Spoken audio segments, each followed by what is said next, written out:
Okay, so picture this. You're sitting at your desk, clock barely moving, soul slowly leaving your body. That was me. Today I'm spilling the exact decision I made at work that flipped my whole life and basically launched me into entrepreneurship. It's controversial, it's spicy, and if you do it wrong it can wreck you. But done right, game changer. Buckle up, this story gets real. Real talk, most of us aren't ready to just rage quit our jobs and bounce. I sure wasn't. Bills exist, rent exists. That little dopamine hit of a steady paycheck, addictive. So instead of nuking my entire income overnight, I found a sneaky middle path. A way to test entrepreneurship at low risk while still cashing those checks. That move has a name, and the internet loves to clown it. It's called quiet quitting. And, before you spam the comments, no, I'm not telling you to be lazy. Quiet quitting means doing exactly what your job contract asks. Nothing more, nothing less. You stop the unpaid overtime, stop the gold star chasing, and you reclaim your evenings. The catch? Fewer raises, fewer promos, but you trade that for time. Time to build something that's actually yours. Let me explain how I got here. Early in my career, I was a certified tryhard. Like, embarrassingly so. I took on extra projects nobody asked for. I stayed late. I chased every promotion, like it was the last diamond in the cave. And honestly, it worked for a while. I learned a ton, earned real respect, and built a reputation as the reliable guy. Studies show early effort compounds fast, but that compounding hits a ceiling. Mine was coming. Here's the brutal stat that explains everything. Gallup research found roughly 80% of workers are not engaged at their jobs. 80%. That's 4 out of 5 people clocking in just for the money. Fire totally gone. I became one of those statistics. The work that used to excite me turned into a gray blur. I was stressed, pouring in hours, and getting less and less back. Something had to change. Let's talk money, because that's the other half of this. The average corporate raise hovers around 2 to 4% a year. Inflation often eats most of that. So you can grind your face off, deliver killer results,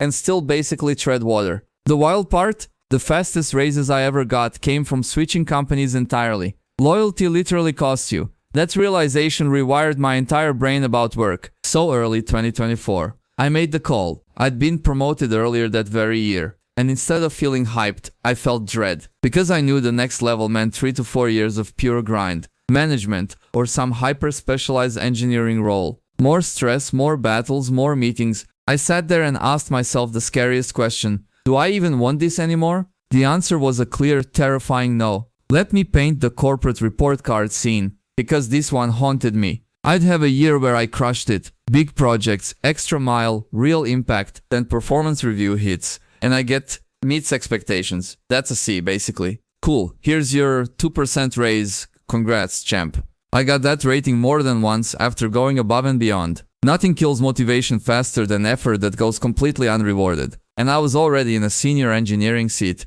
People deferred to me for big decisions. The stress was baked in. They expected excellence by default. So the idea of grinding even harder for a maybe promotion? Hard pass. I didn't want more responsibility piling onto an already heavy plate. I wanted my life back. That's when the light bulb, the redstone lamp, finally flicked on in my head. Reason number 1, I quiet quit. I knew I'd fully quit soon, so I needed backup income streams before jumping. Bouncing with nothing but dividend income felt insane. I wanted peace of mind, a cushion, a parachute. It made zero logical sense to pour 50+ hours weekly into a company while building nothing for my own future. So I decided to redirect that energy. Same hours awake, completely different mission. Reason 2, I was emotionally fried from the fight. Every single raise I ever got, I had to scrap for. Multiple rejections, awkward negotiations, the whole gauntlet. And I just didn't have the willpower to run that obstacle course again. Promotions in corporate America aren't handed out, they're extracted through battle. I'd won enough battles. I was done volunteering for a war that paid me in 2% increments. Reason 3, my passion was straight up gone. I felt boxed in. Here's a trap nobody warns you about. When you get good and reliable on a team, they keep you doing the boring critical stuff. Skills that don't even transfer elsewhere. My job got less dynamic every quarter. I had almost zero control over projects. Just told what to build. I wanted to explore again. To feel curious. Remember that feeling. So I made the switch. No more showing up early. No more staying late. No more volunteering for the heavy stuff. I dialed it down to the bare minimum that kept things professional. Enough that nobody noticed. Enough to not get fired. And all that reclaimed energy, I funneled it straight into my own projects. My fitness, my YouTube channel, things I actually owned the destiny of. It felt like waking up. Now here's the most important piece of quiet quitting, and almost nobody talks about it. Emotional detachment, mental detachment from the outcomes at work. This was the absolute game changer for me. When you deeply care about your job, you fight every battle, you stress every decision, you ride every loss.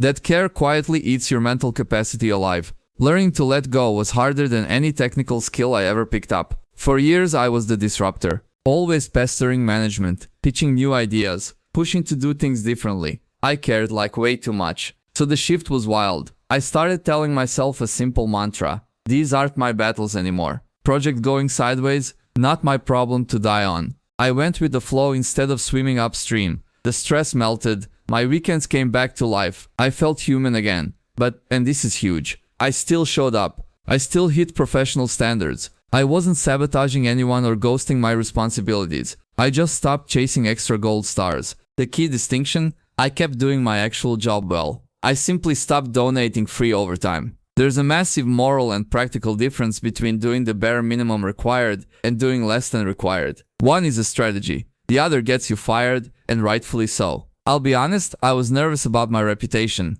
I'd spent years building cred as a hard worker. I genuinely liked my coworkers and never wanted to dump extra load on them or leave them frustrated. So I played it carefully. I didn't want to become the guy who visibly lost motivation. That fear kept me honest. Quiet quitting only works as a short, intentional bridge. Drag it out and it rots everything. And that's the mindset that protected me. Quiet quitting should be viewed as pre-quitting, a temporary launch sequence, not a permanent lifestyle. I knew in my bones I had to follow through and actually leave. Treating it as forever is how people sabotage their careers, breed resentment, and rot in mediocrity for years. I gave myself a runway and a deadline. The clock was ticking, and that pressure kept me building hard. And the strategy? It actually worked. I was happier at my normal job because I genuinely stopped caring what happened while I was there. The stress that used to follow me home just evaporated. That mental freedom was rocket fuel. I poured it into the gym and got into the best shape of my life. I poured it into my hobbies.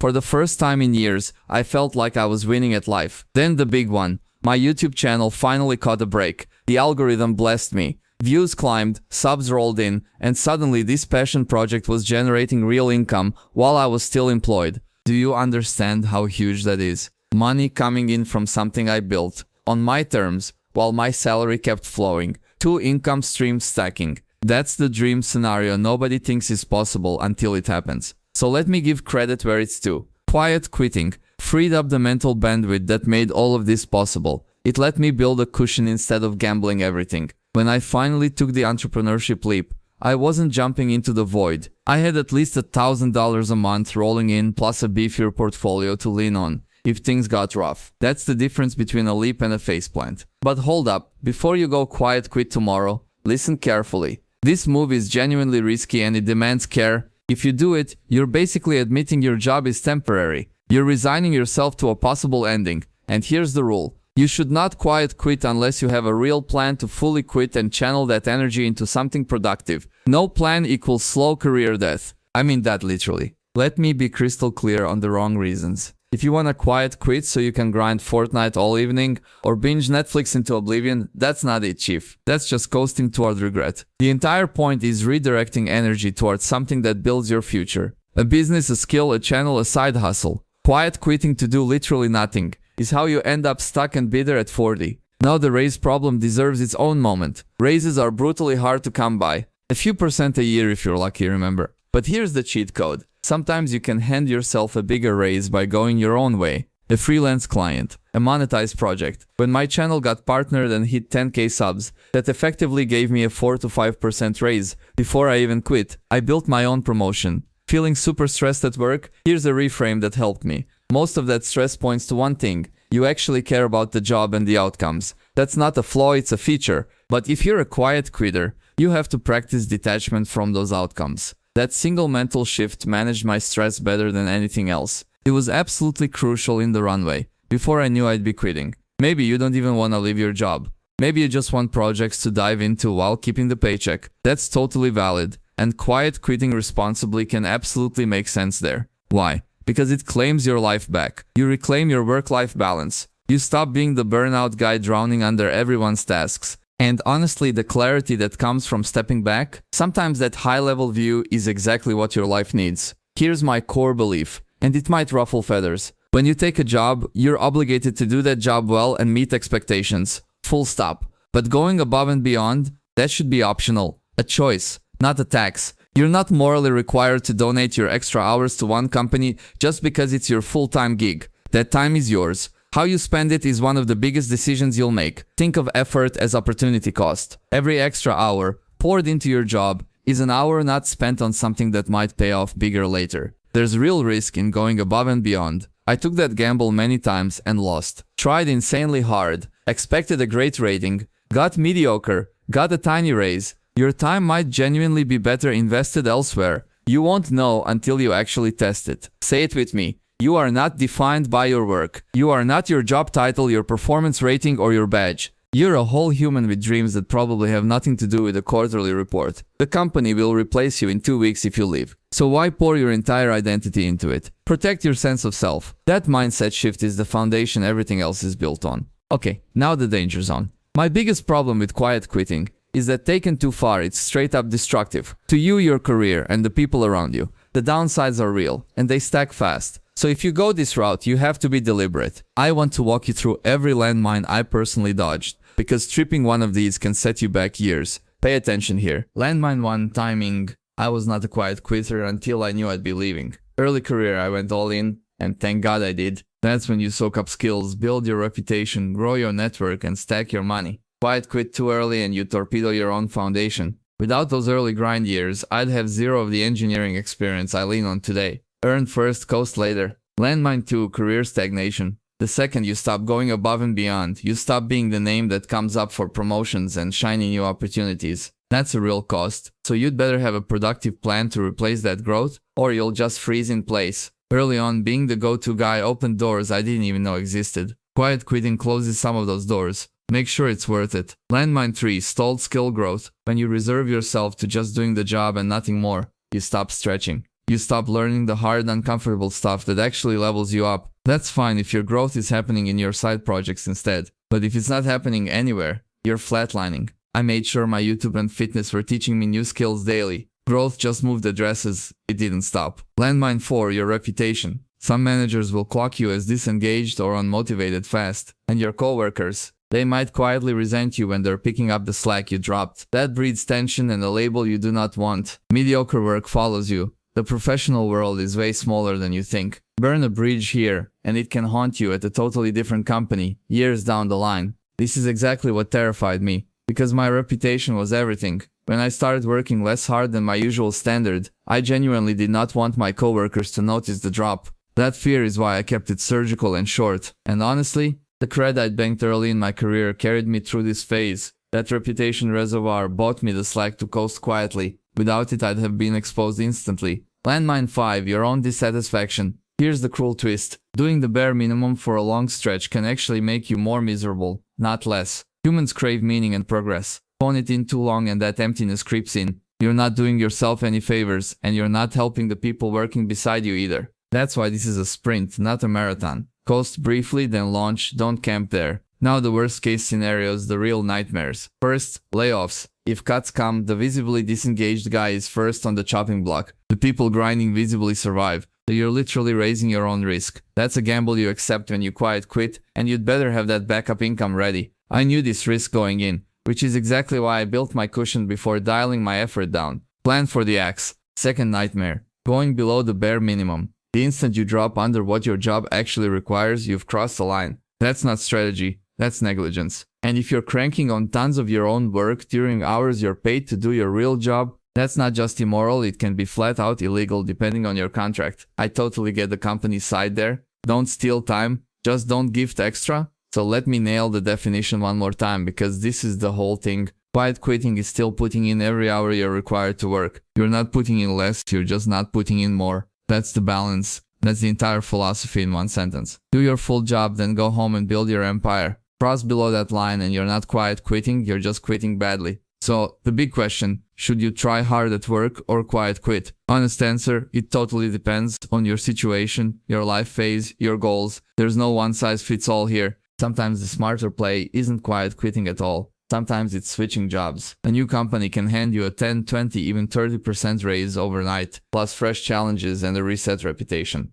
Don't sleep on just leaving for greener pastures. And if your situation is genuinely toxic or draining, if your boss is a nightmare and every day chips at your mental health, then quiet quitting might be a band-aid on a broken leg. Full quitting deserves serious consideration. Don't trap yourself in a coping strategy when the real answer is the exit door. Quiet quitting fixes a time problem. It does not fix a toxic environment problem. Know which one you actually have. If you do decide to quiet quit, you need two things: a plan and a why. Understand the root cause and fix it. Want to be an average employee so you can maximize family time or launch a business? Beautiful, that's literally what I did. And zero regrets. But if you're quiet quitting purely because you hate your boss or hate the work itself, that's a sign to switch careers, not to coast. Let me be real about the dark side again. Quiet quitting can genuinely harm you. It's a sharp tool, and you can absolutely cut yourself, but I do see it as a necessary evil when you've got real priorities outside of work, because here's the truth. You are not obligated to donate your extra time if you don't need to.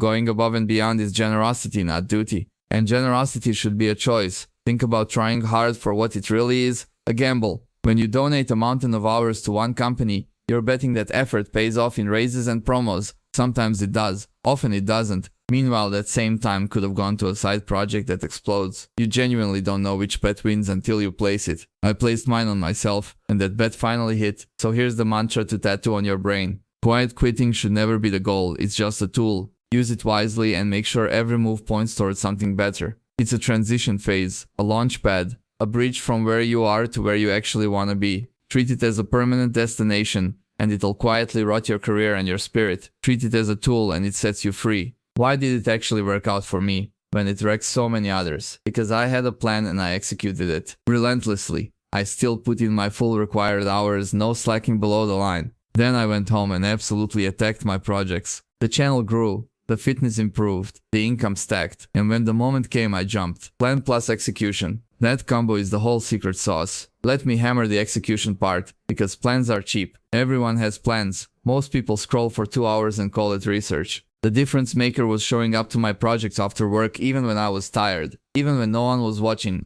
even when the views were flat for months. Consistency in the dark is what builds the win. Boring discipline beats sporadic motivation every single time. Always has, and let me normalize the failures, because there were many. I tried hard for years and got passed over. I poured myself into projects that flopped. I pitched ideas that got shut down. The wins you see are sitting on a graveyard of attempts nobody talks about. That's the game. You miss, you learn, you adjust, you swing again. Quiet quitting just freed up the energy to take more swings at the right targets. So who is this actually for? If you're comfortable but not passionate, if your job pays the bills but doesn't light you up, and you've got a dream you want to test at low risk, this strategy is genuinely built for you. It's the bridge between miserable security and reckless leaping. You keep the paycheck, you build the dream, and you jump only when the numbers say it's safe. That's playing the game smart. And let me drop one last warning that I really want to stick. Do this with class, with honor, with respect. Don't burn your team, don't ghost your duties, don't badmouth the company on the way out. The world is shockingly small and reputations travel. I left on good terms with people I genuinely respected, and that goodwill is an asset I still carry. How you leave matters as much as why you leave. Picture the day I actually walked out. 2 income streams flowing, a fatter portfolio behind me, and zero panic. That calm, it didn't come from luck. It came from months of quiet, deliberate preparation, while everyone else thought I was just a normal employee.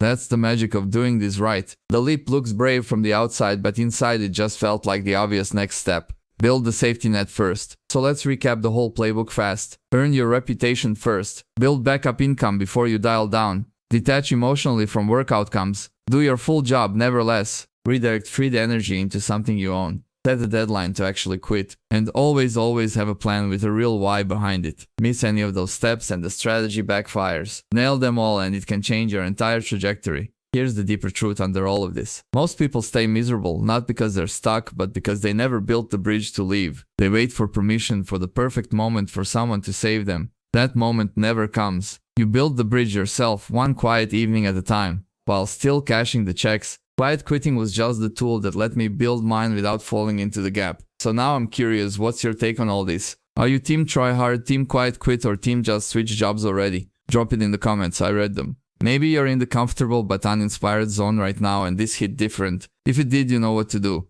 This community genuinely keeps me going, and every bit of support on these videos means more than you know. For real. That's a wrap, fam. I've been swamped lately with some projects cooking behind the scenes, but I'm grinding to crank out more videos for you. I'll catch everyone on Learn Wednesday, which, let's be honest, might land on Thursday. We'll never really know. Take this strategy, use it wisely, build your bridge, and go chase the thing that actually lights you up. Appreciate every single one of you. Catch you in the next one. Peace.